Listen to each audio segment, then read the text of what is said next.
Hey, it's Ross from rosslukeman.com. Today is part 4 of my solar generator build series. We're going to be testing the solar generator with various solar panels, not only the 30 watt panel you see on the roof, but also this 300 watt panel on the roof of my van.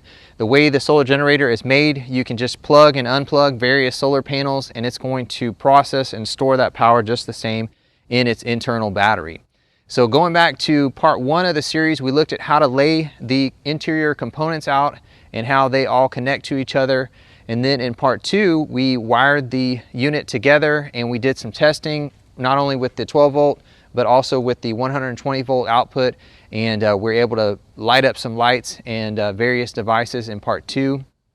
Part 3, we added a very important component, which is the cooling fan that's going to make sure those interior components stay cool when they're under load. And now in part 4, we're going to do the fun part and actually run various solar panels through it and see what kind of power we can get. So I want to start out with the 30 watt panel, and we're going to find some sun here. It is December here in Houston, Texas, so not the best time to film a solar video, but we should be able to get some good rays of sun here, and we'll do our test. But before we do that, if you're interested in your overall van power system, not only solar power, but also shore power and alternator power, I've got a great resource that you may be interested in. It's called the Ultimate Van Power Cheat Sheet. It's got a discussion of the 3 major charging sources, solar, shore, and alternator power, and how they all have strengths, but they also have weaknesses. But when you combine them, I call it the Van Power Triad, when you combine them together, they're going to make sure that you have a great charging source no matter where you find yourself out on the road. Whether you're plugged in at a campground or you're way out in the desert, you're going to have a good reliable charging source no matter where you find yourself. So there's a discussion of those 3 charging sources. There's also a discussion of the different battery chemistries and the strengths and weaknesses of those. That's going to help you narrow in on which battery type is going to be right for your situation. And then lastly, there is a really interesting diagram that's going to show your entire system. It's going to show the 3 major charging sources at the top and how they link and connect through your system, how they play nice together, and how your solar panel doesn't mess up your alternator and it doesn't mess up the shore power.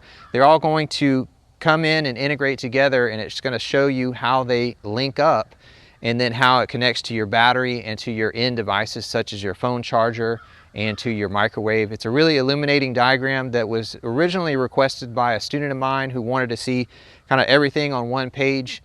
So if this sounds like something that would be helpful to you, you can grab your own copy of the Ultimate Van Power Cheat Sheet. Just go to the link below, or you can go to rosslukeman.com/vanpower. So with that, let's find some sun and do our test with our 30 watt panel. All right, so we had to change locations to get a little bit more sun, and it's actually the next day to film this middle part of the video. But today is December 21st. This is the shortest day of the year, so I just want to say that up front. This is not the best day to test your solar.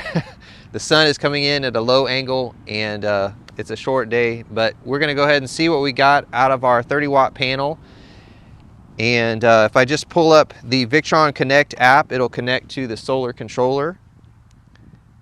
And it looks like we're pulling 15 watts right now. Let's go ahead and zoom in on the app, and I'll show you the numbers. All right, so you can see our output is 15 watts, and the solar is coming in at 15.4 volts, and the solar charge controller is dropping that to 13.2 to charge the battery. And we are in the bulk mode state, and that will turn into absorption and float when the battery gets towards full. When it's full, it'll just float it. But not a hugely impressive turnout for a 30 watt panel, but I have to say that's pretty good for the angle of the sun that we have. Really, you'd want to test these in the summertime when you have the sun overhead and you know, a little bit stronger solar rays coming in, but that's what we're getting out of the 30 watt panel. At this point, let's go ahead and plug the unit into the 300 watt panel on the van's roof and see what we can get out of that.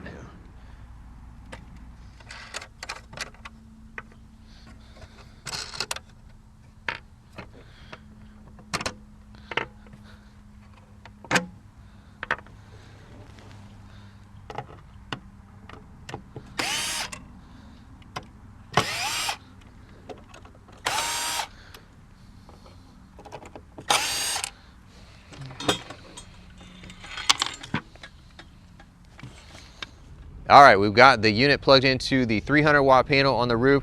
I have to say we've got some cloud cover and a tree, so our production is somewhat low. So don't take this as a realistic output of a 300 watt panel, but we just unplugged this small panel and we've plugged it into the very same Anderson power pole port there on the side of the unit.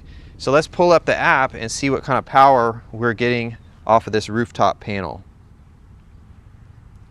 So we are currently at 10 watts. So because of the movement of the sun, we're actually getting less wattage. The sun is getting real low in the sky, and that the angle is very steep at which it's hitting the panel. And we cheated a little bit with the small panel because we were able to angle it where the sun's rays were perpendicular to the glass, and that's going to maximize our output. With the van panels, they're really going to produce the most at high noon when the sun is directly overhead or close to overhead, and it's going to hit that glass at perpendicular.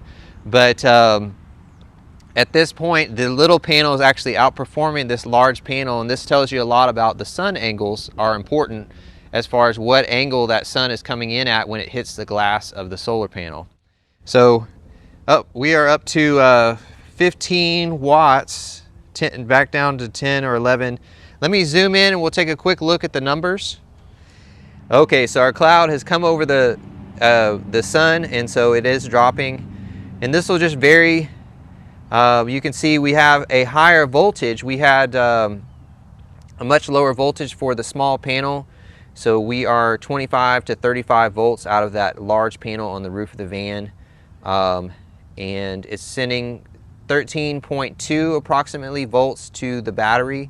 It's still in bulk mode. So these numbers are pretty much the same as the small panel, but you can see the voltage of this larger 300 watt panel is much higher, and we're up to 8 or 9 watts. But like I said, it's the shortest day of the year. The sun is coming in at a really low angle, and our output is tapering off as we head towards sunset.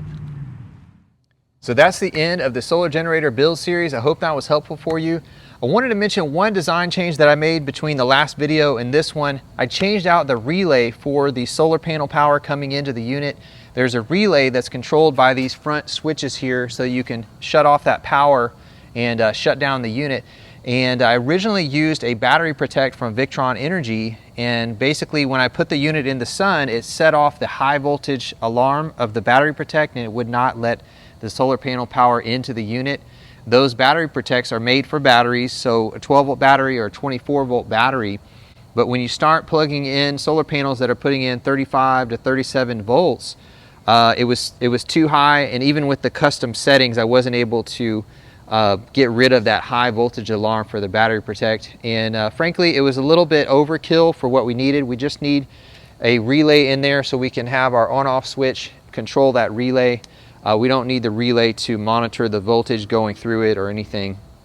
So I changed out the battery protect for just a 40 amp automotive relay, and that relay is just a switch controlled by this front switch there. When you turn the front switch on, it allows the solar panel power to go through the relay and connect to the rest of the system inside there.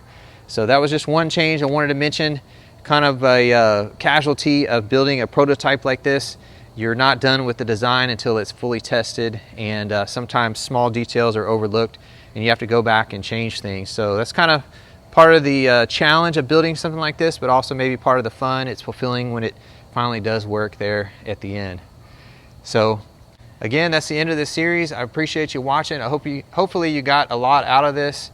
And if you want help with your overall van power system, not only solar, but also shore power and alternator power, you got to grab a copy of my Ultimate Van Power Cheat Sheet.